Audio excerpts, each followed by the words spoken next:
Kami nga yung naghikahos sa buhay dahil sa sweldo naming maliit, kanain pa kami netong aming engineer. Ang lakas mag-demand ng ulam na mailuluto, hindi naman magbigay ng pera para pangbili, hindi nga lang kami makatanggi, dahil sa pakisama.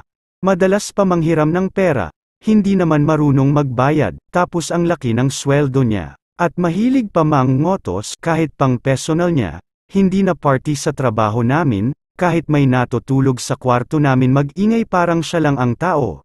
Manhidya tayo, dapat sa ganitong klaseng tao mag-solo, ang hirap pakisamahan, pag maligo ang tagal. Samantalang alam naman niyang may mga naghihintay na mga kasamahang maliligo, isa lang kasi ang banyo namin nakapila kami.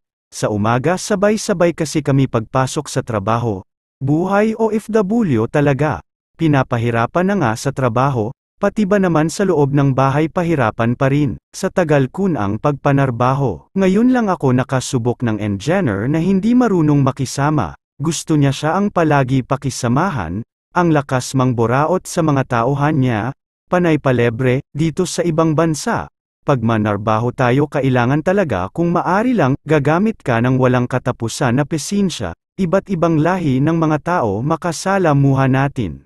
Iba't ibang ugali, ito ang mahirap pagod na nga, ako ng trabaho sa araw, dapat pag oras ng pahinga sa gabi wala na sanang mag-ingay, para makapahinga ng maayos, kaso paano makapahinga ng maayos kung mirong kasamang nag-ingay habang matulog ako? Ano kayang dapat gawin ko sa tao na ito mga tropa?